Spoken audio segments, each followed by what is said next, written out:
How's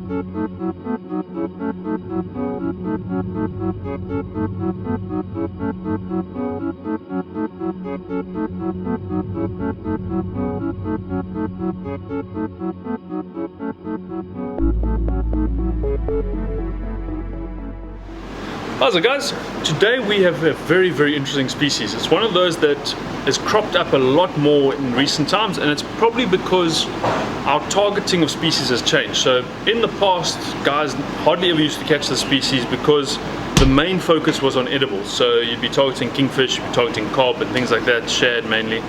Now the shift has gone more from that towards, instead of fishing for food, we're more fishing for fun. So catching species that are going to be hard fighting, so your sharks, your rays, and then releasing them, which is fantastic. I can't stress that enough how excited that is, because now the guys are taking less pressure off those edible fish and putting more onto the inedibles, which most of the time are a bit hardier. They can actually handle a bit more of that stress, but obviously within limits. We don't want to say go target them on a light tackle, appropriate tackle.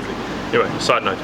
Today we're going to be talking about the Bowmouth guitarfish, or Bowmouth guitarfish, depending on how you want to go here.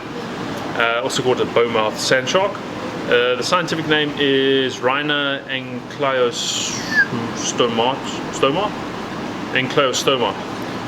Sorry, my mouth has gone for vacation today. And it's basically, so it's not in the same genus as your normal sand shark, as Gigantus, but he's a species on the same family tree. So similar structures, but also a lot of differences. Now he's got a duller grey color overall with spotted marks all over, so it's similar to a sand shark, but the big difference is, as the name states, the bow mouth. So instead of that sharp pointed head in the front, he's got this big arching, almost big smile on the front of his face. It's a very interesting species to look at. He's one of a kind. There are no other species that look like that. You do get a round nosed sand shark, but he's also got a straighter head and a round in the front. This is a big arcing, big boofy head in the front. Now also what he's got is similar to the giant sand shark, which is those little spikes that sit on his head. He's got above his eyes, he's got a row that sits there, and then he's got 3 rows that sit just behind his head that run along like that. Now they are there for protection, but it's not something that's going to, you know, cut your hand open or anything like that.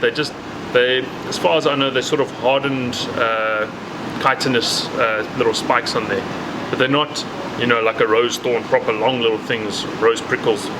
Look it up. Side note, roses don't have thorns, they have prickles. It's not a true thorn. Do some research there, it's quite interesting. So those little spikes there are just for protection and just for putting off predator species and things like that, making it look a lot meaner than it is. But after that, he's still got the same two dorsal fins and then the big tail.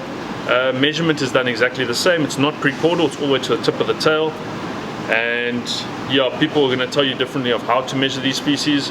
Some will tell you got to bend the tail flat and then put your spike in the ground and measure it in a straight line. But it is from the tip of the nose to the tip of the tail. So do as little harm to the fish as possible. You're not going to want to now obviously wrestle the tail down to the ground. Just imagine it was your leg. You don't want to twist it to such a degree that's going to hurt you. But if measurements are that important to you, carry on. Overall shape and size very similar. That big rounded head. You get the reports on sizing is a bit different. I've got up to 2.4 and up to 2.7, so you can sort of balance that and see around about 2.5 meters is the max size, and they do get over 130 kilos, so that's a big strong fish. In terms of fight wise, very similar to your giant sandy. Some say a little bit stronger, some say not as strong, so once again it's going to be in between. There's very little research that's been done on this. I've actually got, in terms of what's actually been researched, I think is mainly from angler anecdotal evidence, the stuff that I've been told. You do get them from the east coast of Africa all the way up and then along and into northern Australia. So, well, for you guys it'll be this way, like that in the Indian Ocean. They are a very rare species. You do not catch a lot of them. In the last, say, 3 years, I've heard of about 3, so almost 1 a year.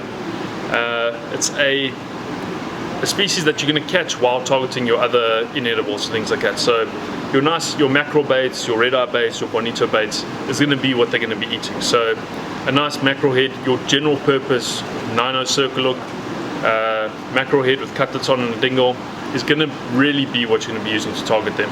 So I'd love to say go there and fish for it and you're going to catch it, but it's a species that if you do get lucky enough to catch it, respect it, keep it in the water, take a nice picture, because it's one of those species that a handful of guys have ever caught, so it's not a common species to get. But yeah, unfortunately that's pretty much all I've got for you guys on this one. They are edible, but it's like, yeah, in my opinion it'd be stupid to keep one to eat, so rather go to the shops and buy something.